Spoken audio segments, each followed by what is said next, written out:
Welcome back to my channel. Today I am in San Jose at the Winchester Mystery House. This house is incredible, so let's go in and take a look around. Sarah Winchester was the widow of William Winchester, whose father invented the Winchester repeating rifle. After she was widowed, she went to a medium who told her that she was being haunted by the spirits of all the people who had been killed by the Winchester rifles. Okay, that sounds crazy, but Sarah believed it.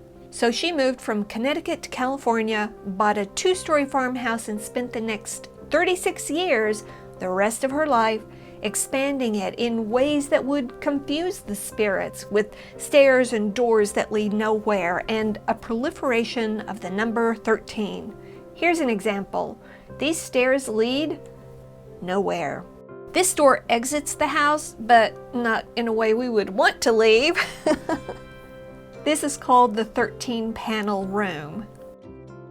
The story of the Winchester house makes Sarah sound crazy, but let's take a look at some of the places where she was also inventive. Here's the laundry room. Sarah cared about her staff, so she had the sinks built with the washboard as part of the sink to make it easier for her staff to do the laundry. Indoor plumbing was extravagant at the time, but she added faucets throughout the house. The laundry room had both hot and cold running water, and there was also a holder built in the sink for the soap. Now, none of that sounds like much today, but back then, this was extremely innovative. This is the North Conservatory, which has several innovations. Sarah loved to garden, but she had severe rheumatoid arthritis, so the indoor conservatories were a way for her to continue gardening without having to go outside. Another new innovation for the time was a gardening hose. You can see that she had a hook for her gardening hose and the plumbing added in order to water the plants. But watering the plants indoors with a gardening hose? How is that even possible? Take a look at the floor. The floor was built in wooden squares that you could lift up. Then you place the plants on the underfloor and you can safely water them, and the water drains away to pipes underneath. While we're talking about the conservatories, this is the South Conservatory, which has approximately 250 window panes. As Sarah got older, the rheumatoid arthritis made it very difficult for her to lift her feet to go upstairs, so she replaced the large stairs with these smaller steps. You can see the difference in the stair height here.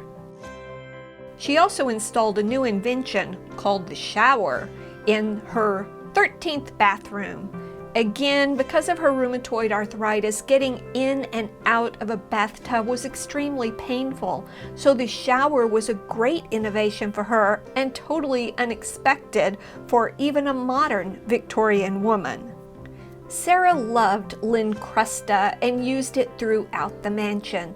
Lincrusta is an embossed wall covering, and it was a symbol of luxury and wealth.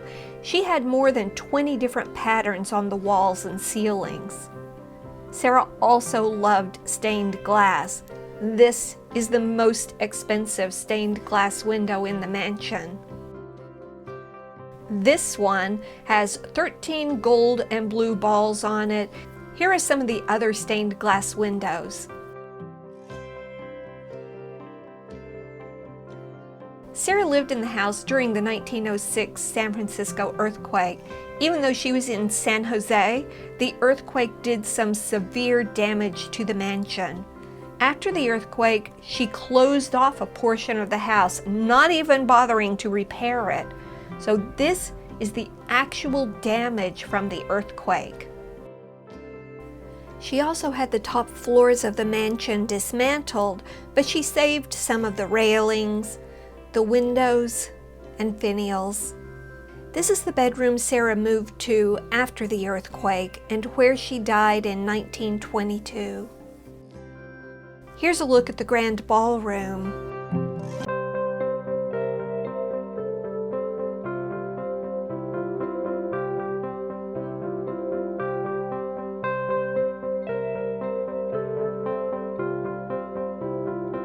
This is a view of the grounds from one of the turrets.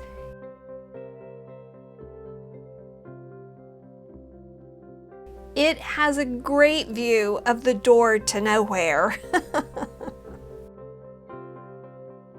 Let's talk about the outside for a little bit. These two statues greet guests, but you'll notice they're looking away from the entrance. This is a mistake. When they were installed, the workers mixed them up. They're supposed to be looking towards the guests.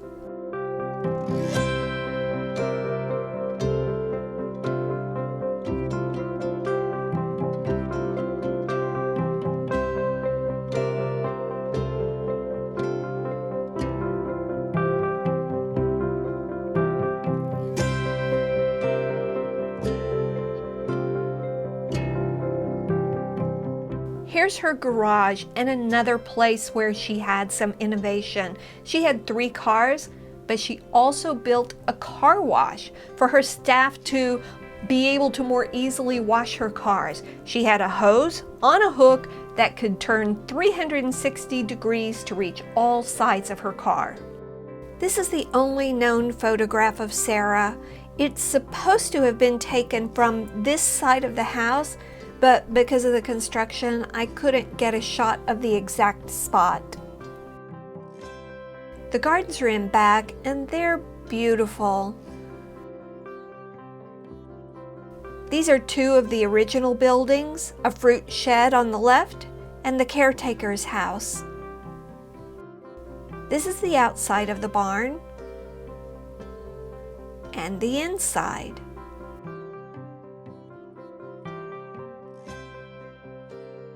There is so much more to see. They have a total of 3 tours. The main tour is the mansion tour. The newest tour is the Explore More tour, which goes to parts of the mansion that have previously been closed to the public. Each of these tours includes the garden tour, but if you just want to see the grounds and the gardens, you can buy the self-guided garden tour on its own. Before you go into the mansion tour, they take a photo of you in front of a green screen that you can buy afterwards. So, of course I did. I hope this helps you find your adventure. Thank you for watching.